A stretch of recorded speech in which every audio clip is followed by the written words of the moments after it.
അടുത്തത് ചിങ്ങം രാശിയാണ്, ലിയോ എന്നാണ് അതിനെ പറയുക.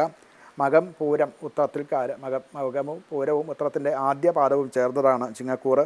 കുറച്ച് ചില സൂക്ഷ്മമായിട്ടുള്ള ചില മാറ്റങ്ങൾ ഈ കാലഘട്ടത്തിൽ അവർക്കുണ്ടാകുന്നതാണ്. ലഗ്നത്തിൽ കേതുവാണ്, അതിൻ്റേതായിട്ടുള്ള ആധിവ്യാധികൾ അവർക്കുണ്ടാവും.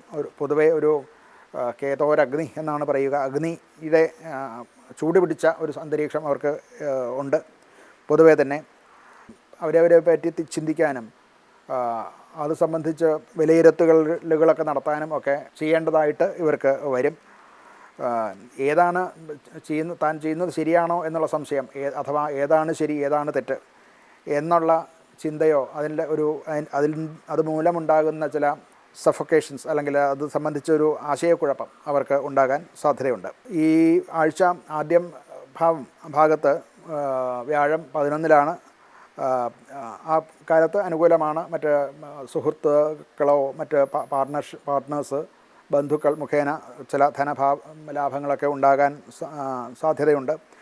എന്നാൽ 2-ാം തീയതിക്ക് ശേഷം ഈ വ്യാഴം 12-ലേക്ക് പ്രവേശിക്കുമ്പോൾ ഈ പറയുന്ന ഇങ്ങനെയുള്ളതൊക്കെ ഉണ്ടെങ്കിൽ പോലും അതുകൊണ്ടുണ്ടാകേണ്ട ഫലം, ഗെയിൻ അഥവാ ലാഭം അല്ലെങ്കിൽ അതുകൊണ്ടുള്ള ബെനഫിറ്റ്സ് ഇവർക്ക് കിട്ടാതെ വരാൻ, അഥവാ അതുകൊണ്ടുണ്ടാവേണ്ട ബെനഫിറ്റ്സ് ഡിലേ ആകാൻ സാധ്യത കാണുന്നുണ്ട്.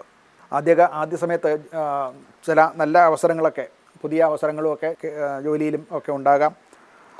എന്നാൽ അത് പിന്നീട് അത് അത്ര അനുകൂലമല്ല എന്ന് കണ്ടുകൊണ്ട് അത് നമുക്ക് ഉപേക്ഷിക്കേണ്ടതായിട്ട് വരാം ഈ ആഴ്ചയുടെ അവസാനം ആകുമ്പോഴത്തേക്കും. യഥാർത്ഥത്തിൽ അത് ശരിക്കും പറഞ്ഞാൽ ഇതൊരു നഷ്ടമാണെന്ന് കണക്കാക്കേണ്ടതില്ല. ഇങ്ങനെയുള്ള ചേഞ്ചസ് വരുമ്പോൾ അത് സ്വീകരിക്കുക, പിന്നീട് അത് ഗുണപ്രദമായിട്ട്, അതായത് കുറേ കാലങ്ങൾക്ക് ശേഷം അതിൻ്റെ ഗുണഫലം അനുഭവിക്കാൻ സാധ്യത ഉള്ളതാണ്. അത്ര വലിയ നിരന്തരമായ നഷ്ടങ്ങളോ കഷ്ടങ്ങളോ വരാൻ കാണുന്നില്ല. അനിവാര്യമായിട്ടുള്ള ചിലവുകളൊക്കെ വരാവുന്ന കാലമാണ്. കരുതി വച്ചിരുന്ന ധനം പോലും ചിലവ് ചെയ്യേണ്ടതായിട്ടുള്ള ചില ചുറ്റുപാടുകൾ വന്നു ചേരുന്നതായിട്ട് ആഴ്ചയുടെ അവസാനമാകുമ്പോഴത്തേക്കും അങ്ങനെയൊക്കെ വരാൻ സാധ്യത കാണുന്നുണ്ട്. കുടുംബത്തിൽ തുറന്ന് സംസാരിക്കാൽ ഇല്ലായ്ക കൊണ്ടോ അഥവാ പരസ്പരം ആശയവിനിമയം വേണ്ട ഭംഗിയായിട്ട് നടക്കാൻ സാധിക്കാത്തത് കൊണ്ട് ഉള്ള ചില ബുദ്ധിമുട്ടുകൾ കുടുംബത്തിൽ അനുഭവിക്കാനുള്ള യോഗമുണ്ട്.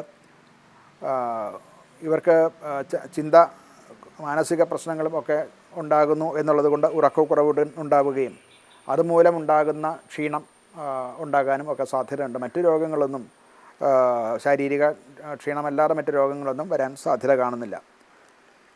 സൂര്യനെ ആരാധിക്കുക, സൗര മന്ത്രങ്ങൾ ജപിക്കുക, ഒരു എന്നുള്ള നിലയ്ക്ക് സൂര്യന് ശാന്തി ചെയ്യുക, ശാന്തി ഹോമവും നടത്തുക, അല്ലെങ്കിൽ നവഗ്രഹങ്ങളുടെയും മറ്റും പ്രതിഷ്ഠിച്ചിട്ടുള്ളതായിട്ടുള്ള ക്ഷേത്രത്തിൽ ദർശനം നടത്തുന്നതും അവിടെ യഥാശക്തി വഴിപാടൊക്കെ നടത്തുന്നതും നല്ല ഫലം ചെയ്യുന്നതാണ്.